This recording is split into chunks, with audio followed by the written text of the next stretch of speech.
ఇప్పుడే Country Delight app ని download చేసుకోండి. Download the Country Delight app now. Hyderabad జీడిమెట్లలో జరిగిన దారుణ హత్య కేసులో రోజుకో సంచలన విషయాలు వెలుగులోకి వస్తున్నాయి. 16 ఏళ్ల వయసులో ప్రియుడితో కలిసి తల్లిని హత్య చేసింది కూతురు.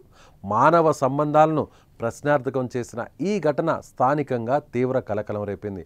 పోలీసుల అదుపులో ఉన్న ఆ అమ్మాయి చెప్పిన మాటలు వింటుంటే పోలీసులే నిర్ఘాంతపోయారు.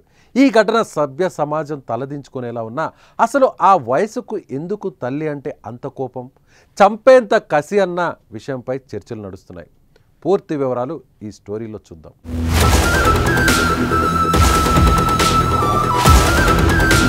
హైదరాబాద్లోని జీడిమెట్లలో ఇటీవల వెలుగు చూసిన కన్న తల్లి హత్య కేసులో బాలానగర్ డీసీపీ సురేష్ కుమార్ పలు కీలక విషయాలు వెల్లడించారు. వాస్తవానికి తేజశ్రీ తల్లి అంజలికి 2 భర్తలు. మొదట భర్త చనిపోయిన తర్వాత మరో వ్యక్తిని పెళ్లి చేసుకుంది.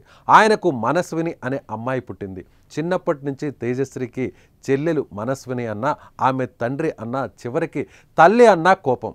వీళ్ళు నా వాళ్ళు కాదు, నాకు వీళ్లకు సంబంధమే లేదు అనుకుని వాళ్లపై ద్వేషం పెంచుకుంది. దీంతో తల్లి కూతురికి మధ్య అగాధం పెరిగిపోయింది.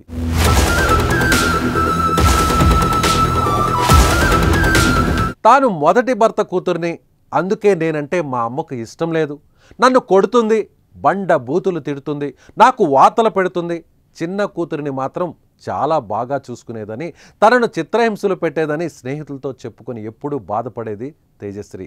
తల్లి అంటే ఎంత కోపం అంటే 7వ తరగతిలోనే తన తల్లిపై పోలీసులకు ఫిర్యాదు చేసింది. పోలీసులు తల్లిదండ్రులకు తేజశ్రీకి కౌన్సిలింగ్ ఇచ్చి పంపించారు. కొద్ది రోజుల పాటు చైల్డ్ హోమ్లో తన చిన్నమ్మ వద్ద ఉన్నట్లు సమాచారం. ఇటీవల తల్లి వద్దకు వచ్చింది.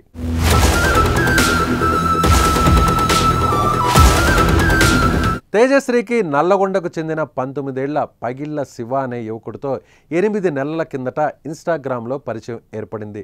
డీజే ప్లేయర్ అయిన శివ తేజశ్రీ ఫోన్లు మెసేజ్లతో ప్రేమలో మునిగిపోయాయి. టైం దొరికినప్పుడు బయట కలవడం జరుగుతూ వచ్చింది. విషయం కాస్త తేజశ్రీ తల్లి అంజలికి తెలియడంతో ఈ వయసులో ప్రేమ వ్యవహారాలు సరికాదని, చదువుపై దృష్టి పెట్టాలని కూతురిని గట్టిగా మందలించింది. అసలే తల్లి అంటే ద్వేషం, కసి, తన ప్రేమకు అడ్డు వస్తుందన్న కోపంతో మరింత రగిలిపోయింది తేజశ్రీ. తన జీవితానికి, తన ప్రేమకు పదే పదే అడ్డు వస్తున్న తల్లిని ఇక లోకంలో ఉంచకూడదు అని నిర్ణయించుకుంది తేజశ్రీ.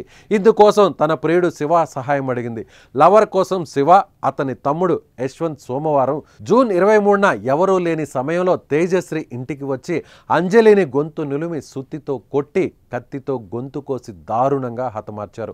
ప్రస్తుతం ఈ ఘటన తెలుగు రాష్ట్రాల్లోనే తీవ్ర సంచలనం రేపుతోంది.